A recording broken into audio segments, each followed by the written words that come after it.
And then finally, the eighth area that we take a look at in this framework for accessible instructional materials implementation is going to be about instruction. And to begin with that. So in the area of instruction, in our framework for accessible instructional materials, there are some general instructional strategies that are important for all of us to consider as service providers. So the first thing I think about is being systematic in planning and implementing instruction. So it's important to think about a model for effective instruction when we think about systematic, and teachers need to be thinking about a model. So for example, I think about planning, management, delivering, and then evaluating instruction as a model that I use to be systematic about my instruction. And then the other aspects of being systematic that are very important to getting to student results are using the aspects of frequency and variety. So frequency is, if you're implementing an instructional strategy, is how frequent is the student using that strategy, and what are the variety of teaching strategies and activities that are being used to help that student use that tool or accessible instructional material. And then the other aspect is being deliberate and explicit in your instruction and using routines and procedures and teaching the student specific and deliberate ways to use accessible instructional materials and tools. And then it's important to think about differentiating instruction with the accessible instructional materials and tools depending on the task and application. For example, if a student is going to use accessible instructional materials and tools in a language arts class, the aspects of instruction of teaching that student to use those tools in the language arts class may be very different than what may be used in a math class. And we need to think about the different ways of instructing students in using accessible instructional materials in those two settings.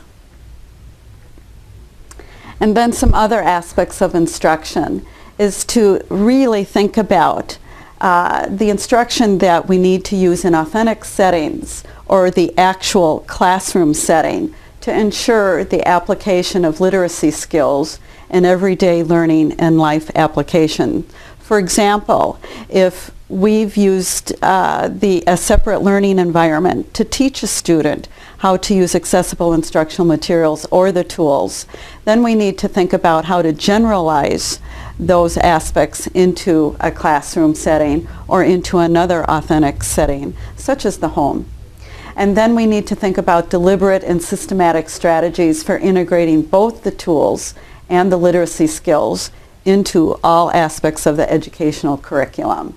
So for example, in the language arts classroom, in the science classroom, and in the social studies classroom.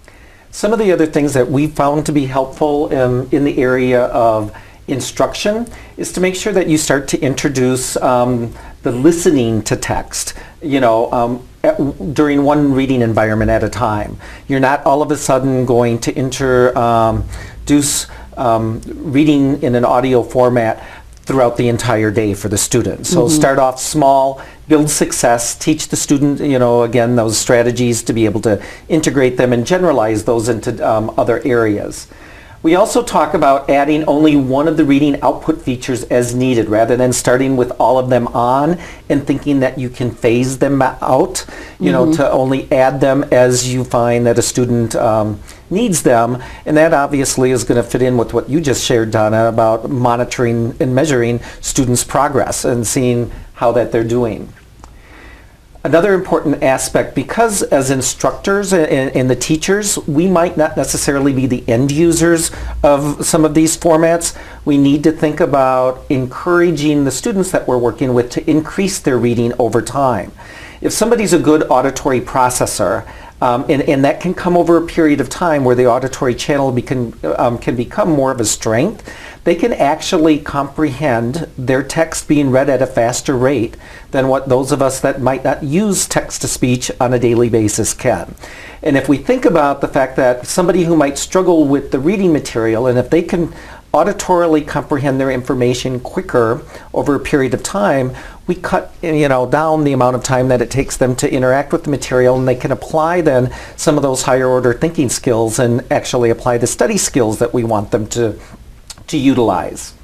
And then the other thing that we'll get into also is talk about some of the pre-reading strategies when we talk about the highlighting of text. So can the particular document be read and skimmed through headings? Can you jump to the end of the summary? I often would have my students go and look at the summary of the chapter first to get an idea of what they're going to be reading, and then jump into the chapter, or visually skim the headings. And we want to be thinking about, from an instructional standpoint, how can that student do those same strategies with their device and their tool that they're using. And then some just other common, instructional strategies that have been helpful, and some of these I think we have gotten from the Learning Through Listening website as well, but to prepare some read-alongs so that the students aren't just sitting down there and taking in the information, but they have a guide or a structure of what they're going to be covering. And utilizing some of those during reading strategies, being able to either stop and answer or ask questions or do the predictions, some of the before reading areas, and also the after reading strategies. So regardless, I think, Donna, what I found to be successful when I'm working with teachers that are utilizing accessible instruction materials in the classroom is to help them figure out what types of reading strategies are they currently using. Now, one of the things that I have found is that often if it's a teacher of students with special needs, they might not have received a lot of additional information in reading instruction, or if it's a content area teacher, when we're looking at high schools, they might be experts in their content, but they might feel that they don't know how to teach the reading aspect. And so one of the resources that I found helpful, and this is a chart that's adapted from Valerie Ellery, who has a book out that's called Teaching Strategic Readers. And one of the things that it looks at is taking a look at what types of reading strategies, and this is regardless of technology. This is just reading strategies that could be used depending upon at what level of reader that you are. Am I an emergent reader? Am I an early reader? Am I more of a transitional reader or a fluent reader? And then based upon where I am from a reading level, what types of reading strategies would I use before the reading process, that I would use during the reading process, or after the reading process?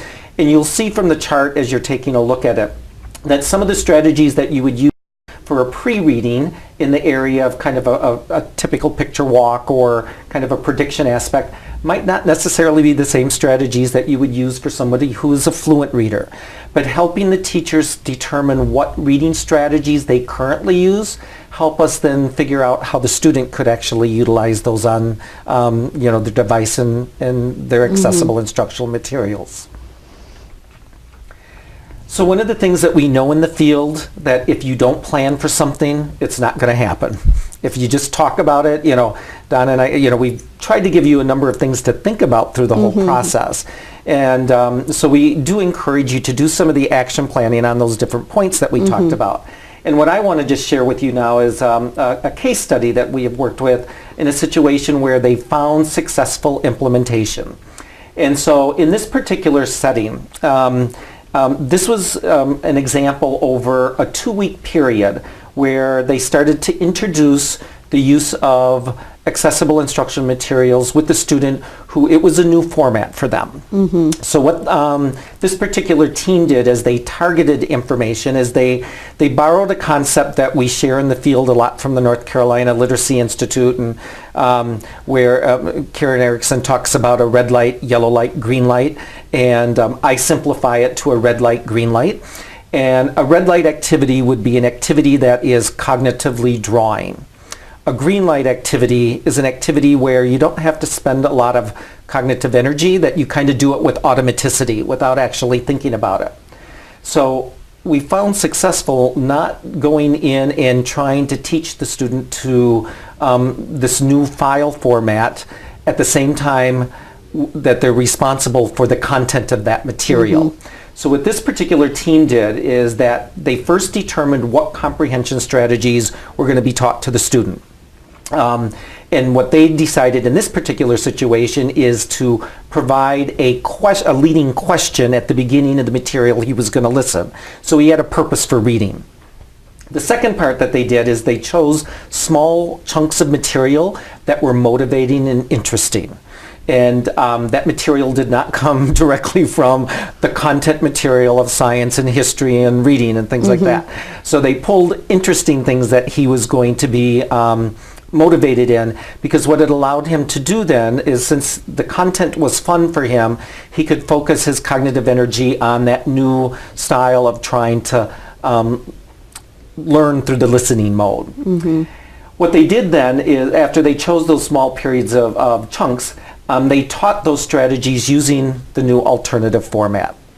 And it was over a period of 2 weeks, and each time that they did this with the student, they would actually discuss with the student, what they thought about it. Did you find it easy? And they got the student thinking about the process of how he was taking in information.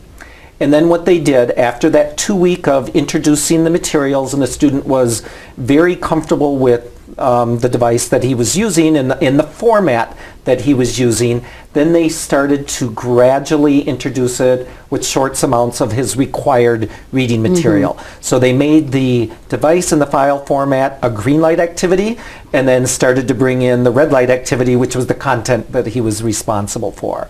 And in a very short time, because they did an action plan, they were successful in helping the student access information utilizing that new format. So this concludes our presentation on accessible instructional materials.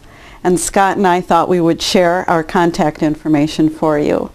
So I'm Donna McNear, and my email is Donna, D-O-N-N-A .McNear, M-C-N-E-A-R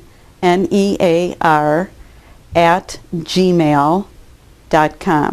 And thank you very much.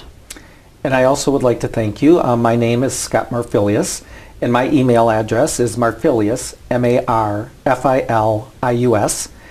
@mac.com. And we'd like to thank you.